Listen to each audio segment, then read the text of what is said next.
Hello दोस्तों, ABC basics में आपका स्वागत है। और सबसे पहले चैनल पे है तो चैनल के वीडियो को लाइक ज़रूर करें। इससे हमें मोटिवेशन मिलती है अच्छे अच्छे वीडियो बनाने में। और आज मैं आप लोगों को क्लास 10 का जो साइंस है उसका फिजिक्स का क्वेश्चन बताने जा रहा हूँ, जो आपके फाइनल एग्ज़ाम में इससे बहुत सारे देखने को मिलेंगे। तो देर ना करते हुए वीडियो को स्टार्ट करते हैं। तो सबसे पहला जो क्वेश्चन है वो, जब वस्तु अवतल दर्पण से वक्रता केंद्र सी पर हो तो प्रतिबिंब कहाँ बनेगा? तो प्रतिबिंब जो है सी पर ही बनेगा। ठीक है, इसकी 5 स्थितियाँ होती है और 6 स्थितियाँ होती है, वो आपको कभी बता दूंगा, लेकिन अभी याद रखिए सी पर। उत्तल दर्पण के सामने वस्तु कहाँ रखने पर प्रतिबिंब दर्पण के पीछे बनेगा? तो कहाँ पर रखने पर? उत्तल दर्पण में आपको रखना है तो आपको हो जाएगा पी तथा एफ के बीच में, तब जाके दर्पण के पीछे बनता है। ठीक है, यहाँ पर बनता है दर्पण के पीछे में।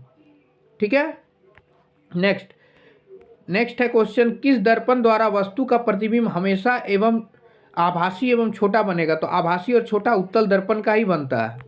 ठीक है, उत्तल दर्पण, आँख में भी कौन सा दर्पण होता है? उत्तल दर्पण। तो आभासी और छोटा बनेगा। किस दर्पण का दृष्टि क्षेत्र विस्तृत होता है? सबसे बड़ा किसका होता है? दृष्टि क्षेत्र। यानी अगर शीशे में देखा जाए तो एक ही आईना में, जैसे एक गाड़ी का शीशा है ना, आगे पश्च दृश्य दर्पण वाला शीशा, इसमें सारी गाड़ियां आपको एक ही शीशा में समा जाती है। ठीक है, तो उत्तल दर्पण इसका राइट आंसर होगा। मोटर गाड़ी में ड्राइवर चालक के सामने कौन सा दर्पण लगा रहता है? तो उत्तल दर्पण हो जाएगा। नेक्स्ट, जब वस्तु उत्तल दर्पण की फोकस दूरी, उस उत्तल दर्पण की फोकस दूरी क्या होगी जिसकी वक्रता त्रिज्या 32 सेंटीमीटर है? तो 32 सेंटीमीटर है तो इसका डायरेक्ट कितना हो जाएगा? आपका एफ निकालना है। F is equal to R by 2 होता है। तो आर हमारा दिया हुआ 32, 32/2 कितना आ जाएगा? 16 आ जाएगा इसका आंसर। नेक्स्ट, कुछ कुछ क्वेश्चन आपको ध्यान देना है ऐसे भी। अवतल दर्पण द्वारा बना प्रतिबिंब बराबर एवं उल्टा होता है जब वस्तु रहता है सी पर। नेक्स्ट, दाढ़ी बनाने में हजामत के लिए कौन सा दर्पण यूज किया जाता है? तो अवतल दर्पण का। दाढ़ी बनाने में अवतल दर्पण का। दांत विशेषज्ञ जितना भी ईएनटी स्पेशलिस्ट है, यानी गला नाक कोई भी डॉक्टर हो, तो वो अवतल दर्पण का ही यूज करेगा। ठीक है, सोलर कुकर में कौन सा दर्पण रहता है? तो यहाँ भी अवतल दर्पण का यूज किया जाता है। सौर भट्टी में कौन सा दर्पण रहता है? तो यहाँ भी अवतल दर्पण रहता है। ठीक है, कुछ कुछ आपको देखना है। कौन सा दर्पण हमेशा सीधा एवं छोटा प्रतिबिंब बनाता है? तो आपको बता दिए थे पहले ही, उत्तल दर्पण। नेक्स्ट है, ये जो टेबल आपको दिख रहा है, इस टेबल से एक क्वेश्चन आपको देखने को मिलेंगे। जैसे बिंब की स्थिति अगर अनंत पे है तो प्रतिबिंब की स्थिति कहाँ होगी? एफ पर होगी। प्रतिबिंब का साइज कैसा होगा? अत्यधिक छोटा होगा, है ना। वास्तविक और उल्टा प्रतिबिंब की प्रकृति होगी, ये आपको ध्यान रखना है। ये सारा जो है 6 कंडीशन है, 6 कंडीशन आपको याद रखना है। उसके बाद इसमें 2 कंडीशन है उत्तल दर्पण वाले में, तो ये दोनों याद रख लेना है। वाहनों में पश्च दृश्य दर्पण के रूप में अभी बताएं तो उत्तल दर्पण का यूज किया जाता है। ठीक है, नेक्स्ट क्वेश्चन आइए। दो माध्यमों के कारण प्रकाश की चाल में परिवर्तन को कहते हैं अपवर्तन कहते हैं। ठीक है, अपवर्तन कैसे होता है? परावर्तन और एक अपवर्तन होता है। तो आपका जो है ना परावर्तन जो है, जैसे आप बोल सकते हैं इसको अपवर्तन में एक माध्यम से दूसरे माध्यम में जाने पर किरण क्या होता है? थोड़ा सा टेढ़ा हो जाता है। जैसे मान लीजिए कि पेंसिल, एक बाल्टी में पेंसिल या चौक या कुछ भी डूबा हुआ है, तो वो थोड़ा सा क्या दिखेगा? टेढ़ा प्रतीत होगा। ठीक है, पानी में अंशतः डूबी हुई पेंसिल टेढ़ी प्रतीत होती है, किसके कारण? अपवर्तन के कारण। अभी बताएं। ठीक है, दो माध्यमों में प्रकाश की किरण के चाल में परिवर्तन को कहते हैं अपवर्तन कहते हैं। जब प्रकाश की किरण हवा से कांच में तिरछी प्रवेश करती है तो अपवर्तन की क्रिया क्या हो जाएगी? इसका हो जाएगा दोनों माध्यमों को पृथक करने वाले सतह, यानी ये जो अलग कर रहा है वही सतह हो जाएगा। जब प्रकाश किरण विरल माध्यम से सघन माध्यम में तिरछी प्रवेश करती है तो आपतन कोण एवं परावर्तन कोण जो होगा उसका संबंध हो जाएगा आपतन कोण ग्रेटर देन अपवर्तन कोण। नेक्स्ट, जब प्रकाश किरण हवा से कांच में तिरछी प्रवेश करती है तो प्रकाश किरण मुड़ती है, किधर मुड़ती है? अभिलंब की ओर मुड़ जाती है। जब प्रकाश की किरण जल से हवा में तिरछी प्रवेश करती है तो प्रकाश की किरण मुड़ती है अभिलंब से दूर। प्रकाश के अपवर्तन के कितने नियम हैं? दो नियम हैं। दो नियम है प्रकाश के अपवर्तन के, दो नियम है। निर्वात में यानी हवा में प्रकाश की चाल, हवा में प्रकाश की चाल कितनी होती है? तो हवा में प्रकाश की चाल होती है 3 × 10⁸ मीटर पर सेकेंड। अच्छा ठीक है। और कांच में प्रकाश की चाल कितनी होती है? तो 2 × 10⁸ मीटर पर सेकेंड। हीरा का अपवर्तनांक कितना होता है? 2.42 होता है। किसी माध्यम के अपवर्तनांक का मान =sin I / sin r। ठीक है, अपवर्तनांक का sin I / sin r। बीच में पतला एवं किनारों पर मोटा लेंस किसका होता है? द्विअवतल लेंस। नेक्स्ट, अवतल लेंस का फोकस होता है आभासी होता है। उस किसी उत्तल लेंस की फोकस दूरी हमेशा होती है, कैसी होती है? नेगेटिव में होती है। ठीक है, सॉरी, किसी अवतल का नेगेटिव होता है। उत्तल का क्या होता है? अवतल पढ़ दिए थे। उत्तल का क्या होता है? पॉजिटिव में होता है। उत्तल का पॉजिटिव और अवतल का नेगेटिव याद रखना है। अवतल लेंस सदैव प्रतिबिंब बनता है। अवतल लेंस सदैव प्रतिबिंब बनता है कैसा? सीधा एवं छोटा बनता है। अवतल लेंस के सामने रखी वस्तु का प्रतिबिंब सदैव कैसा होता है?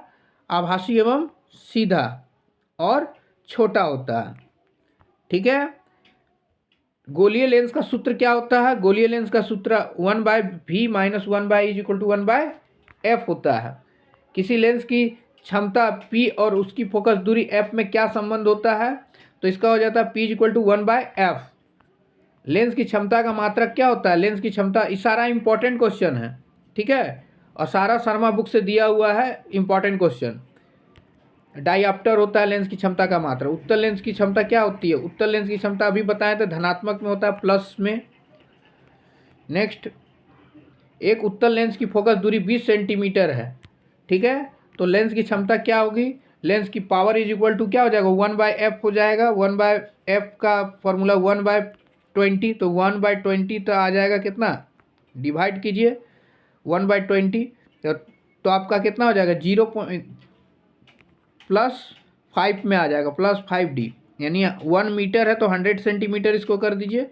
0 0 काटिए, 2 × 5 = 10, 5d, 5 डायऑप्टर इसका आंसर हो जाएगा। नेक्स्ट, कोई उत्तल लेंस किसी सुई का वास्तविक उल्टा, ये नहीं करना है, छोड़ दीजिए, कोई दिक्कत नहीं है। ये वाला थोड़ा सा देख लीजिएगा आप टेबल, इससे कम चांस है, लेकिन पहला वाला जो टेबल बताएं उससे पूरी चांस है आने का। लेंस वाला से नहीं आएगा, दर्पण वाले से आएगा। ठीक है, मानव नेत्र से अब हम क्वेश्चन देखने वाले हैं। हमारे मानव नेत्र का लेंस कैसा होता है? तो इस वीडियो में पहले ही बता दिए थे। नेत्र में उत्तल लेंस रहता है। आँख के रंगीन भाग को क्या कहते हैं? आइरिस कहते हैं। ठीक है, जिसको परितारिका भी कहते हैं। आँख में प्रवेश करने वाली प्रकाश की मात्रा को नियंत्रित करता है कौन? पुतली ही नियंत्रित करता है। प्रकाश की मात्रा को पुतली नियंत्रित करता है। मानव नेत्र में किस प्रकार का लेंस अभी बताएं? उत्तल लेंस। नेत्र के किस भाग में प्रतिबिंब का निर्माण होता है? दृष्टिपटल में। ठीक है, आँख के लेंस के द्वारा किसी वस्तु का प्रतिबिंब कहाँ बनता है? तो रेटिना पर प्रतिबिंब बनता है। मानव नेत्र में प्रतिबिंब की प्रकृति क्या होती है? उल्टा और वास्तविक होता है। नेत्र निकट बिंदु का मान 25 सेंटीमीटर होगा और अनंत हो जाता है अधिकतम मान। आपका सामान्य नेत्र का दूर बिंदु क्या हो जाएगा? अनंत हो जाएगा। दृष्टि दोष मुख्यतः कितने प्रकार के होते हैं? 3 प्रकार के। कौन कौन से? दूरदृष्टि दोष, निकट दृष्टि दोष और जरा दूरदृष्टता। निकट दृष्टि दोष को दूर करने में किस लेंस का उपयोग किया जाता है? तो निकट दृष्टि दोष को अवतल लेंस और दीर्घ दृष्टि दोष में उत्तल लेंस। ठीक है, जो नेत्र दूर की वस्तु को साफ साफ नहीं देख सकता उसमें होता है, उसमें क्या हो जाएगा? जो दूर वाला उल्टा कर देना, दूर वाला निकट हो जाएगा और निकट वाला दूर हो जाएगा। ठीक है, जब निकट की वस्तु साफ साफ नहीं दिखता है तो वो दूर दृष्टि दोष हो जाएगा। दीर्घ दृष्टि दोष को दूर करने के लिए किस लेंस का उपयोग करेंगे? तो दीर्घ दृष्टि दोष में अभी बताएं उत्तल लेंस का प्रयोग करेंगे। तारे क्यों टिमटिमाते हैं? वायुमंडलीय अपवर्तन के कारण तारे टिमटिमाते हैं। ठीक है, सूर्योदय एवं सूर्यास्त के समय, ये क्वेश्चन जो है तारों के टिमटिमाना लॉन्ग में भी आपको आ सकता है। सूर्योदय एवं सूर्यास्त के समय सूर्य का चक्रिका प्रतीत होती है, कैसा? तो चपटी दिखाई देती है। वायुमंडलीय अपवर्तन के कारण प्रकाश की किरण हर क्षण मुड़ती है, अभिलंब की ओर मुड़ती है। नेक्स्ट क्वेश्चन है, मानव नेत्र की सामान्य दृष्टि के लिए 25 सेंटीमीटर दूरी होती है। ठीक है, आँख के रंगीन भाग को क्या कहते हैं? आइरिस कहते हैं। समंजन क्षमता क्या होता है? Power of accommodation. नेत्र की समायोजित दूरी को ही कहते हैं। ठीक है, उसके बाद नेक्स्ट क्वेश्चन आइए, विद्युत आवेश का एसआई मात्रक क्या होता है? कूलाम होता है। कूलम्ब किस भौतिक राशि का मात्रक है? तो आवेश का। विद्युत धारा का एसआई मात्रक क्या होता है? एम्पियर होता है। विद्युत धारा का एम्पियर होता है, इलेक्ट्रिक करंट का। प्रतिरोध का एसआई मात्रक ओम होता है। नेक्स्ट, विभव एवं विभवांतर का मात्रक क्या हो जाएगा? विभव एवं विभवांतर का मात्रक वोल्ट हो जाएगा। ओम किस भौतिक राशि का मात्रक है? तो आपका प्रतिरोध का है। धारा को किस यंत्र में मापा जाता है? तो अमीटर से मापा जाता है धारा को। ठीक है, करंट को अमीटर से मापा जाता है। विभवांतर को किस यंत्र से मापा जाता है? तो इसको वोल्ट मीटर, विभवांतर को वोल्ट मीटर से मापा जाता है। विद्युत आवेश की प्रवाह की दर को क्या कहते हैं? विद्युत धारा कहते हैं। क्या कहते हैं? विद्युत धारा कहते हैं। नेक्स्ट है, 1 एम्पियर बराबर होता है कितना का? 1C/1S। ओम समय विद्युत धारा में संबंध होता है, क्या हो जाता है? I=Q/T। इससे आपको मैथ भी देगा बनाने के लिए, हो सकता है। ओम के नियम क्या होते हैं? V=IR, 3 नंबर में RI या IR। ठीक है, ओम के नियम। परिपथ में प्रतिरोध को परिवर्तित करने वाले यंत्र को क्या कहते हैं? धारा नियंत्रक। प्रतिरोध का एसआई मात्रक क्या होता है? ओम होता है। विद्युत बल्ब के तंतुओं का निर्माण किससे होता है? टंगस्टन से होता है। नेक्स्ट, आपके लिए जो है बहुत ही मेहनत से वीडियो बनाया जा रहा है, तो चैनल को सब्सक्राइब करें और वीडियो को लाइक करें, जितना हो सके लाइक ज़रूर कीजिए और शेयर दोस्तों को कीजिए ताकि इसका लाभ उन लोगों को भी मिल सके। चलिए आगे जो क्वेश्चन है, फ्यूज को विद्युत युक्ति के साथ किस क्रम में संयोजित किया जाता है? श्रेणी क्रम में। नेक्स्ट है, याद रखना, फ्यूज को विद्युत युक्ति के साथ श्रेणी क्रम में संयोजित किया जाता है। विद्युत शक्ति का एसआई मात्रक क्या होता है? वाट होता है। 1 किलोवाट कितने वाट के बराबर होता है? तो 1000 वाट के बराबर हो जाएगा 1 किलोवाट। विद्युत ऊर्जा का मात्रक क्या होता है? विद्युत ऊर्जा का मात्रक होता है वाट घंटा होता है, जबकि व्यावसायिक मात्रक होता है आपका किलोवाट घंटा।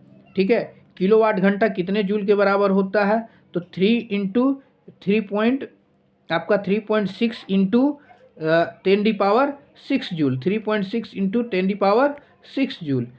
शक्ति P बराबर होता है इनमें से सभी I²R, इनमें से सभी हो जाएगा, वो देगा नहीं आपको लास्ट वाला जो पूछे। विद्युत धारा का एसआई मात्रक एम्पियर होता है। विद्युत धारा की माप करने वाले उपकरण को एमीटर कहते हैं। विद्युत परिपथ में मीटर को किस क्रम में जोड़ा जाता है? श्रेणी क्रम में जोड़ा जाता है। नेक्स्ट क्वेश्चन, विभव का मात्रक वोल्ट होता है। विभवांतर का एसआई मात्रक वोल्ट होता है। विभव और विभवांतर का वोल्ट, याद रखना, विभव और विभवांतर का वोल्ट। विभवांतर का माप किस यंत्र से की जाती है? वोल्ट मीटर से की जाती है। नेक्स्ट, चुंबकीय क्षेत्र कैसी राशि है? तो राशियां 2 प्रकार की होती है, अदिश और सदिश। पता है, तो ये सदिश राशि है। ठीक है, दक्षिण हस्त अंगुष्ठ नियम में अंगूठा क्या दर्शाया जाता है? अंगूठा विद्युत धारा को दर्शाता है। ठीक है, फ्लेमिंग के वाम हस्त नियम में अंगूठा द्वारा दर्शाया जाता है आरोपित बल दर्शाया जाता है। उस युक्ति का नाम लिखिए जो विद्युत धारा को यांत्रिक ऊर्जा में हाथ से चलाया जाता है। ठीक है, लेकिन वो विद्युत से चलता है तो हमको हवा लगता है, तो विद्युत मोटर द्वारा। ठीक है, नेक्स्ट, उस युक्ति का नाम लिखिए जो यांत्रिक ऊर्जा को विद्युत ऊर्जा में बदलता है। तो विद्युत जनित्र हो जाएगा, जनरेटर द्वारा, यानी हाथ से जनरेटर को चलाते हैं तो क्या मिलता है हमको, विद्युत ऊर्जा मिलता है। नेक्स्ट है फ्लेमिंग के दक्षिण हस्त नियम में तर्जनी द्वारा दर्शाया जाता है चुंबकीय क्षेत्र दर्शाया जाता है। विद्युत मोटर किस ऊर्जा को किस ऊर्जा में, विद्युत मोटर द्वारा क्या किया जाता है, वो विद्युत ऊर्जा को यांत्रिक ऊर्जा में बदला जाता है। ऑप्शन नंबर 2 राइट होगा। ठीक है, विद्युत जनित्र किस ऊर्जा को किस ऊर्जा में रूपांतरित करता है, तो जनरेटर जो है यांत्रिक ऊर्जा को विद्युत ऊर्जा में बदल देता है। ठीक है, विद्युत धारा उत्पन्न करने की युक्ति को क्या कहते हैं, विद्युत जनित्र कहते हैं। विद्युत धारा किससे, जनरेटर द्वारा ही उत्पन्न होता है। आप आराम से याद कीजिए एकदम समझ के। भू संपर्क तार पर प्रायः किस रंग का विद्युत रोधी आवरण होता है, तो हरा रहता है। लघु पथन की क्रिया में किस धारा का मान होता है, तो इसमें हो जाएगा बहुत अधिक लघु पथन में। ठीक है, नेक्स्ट,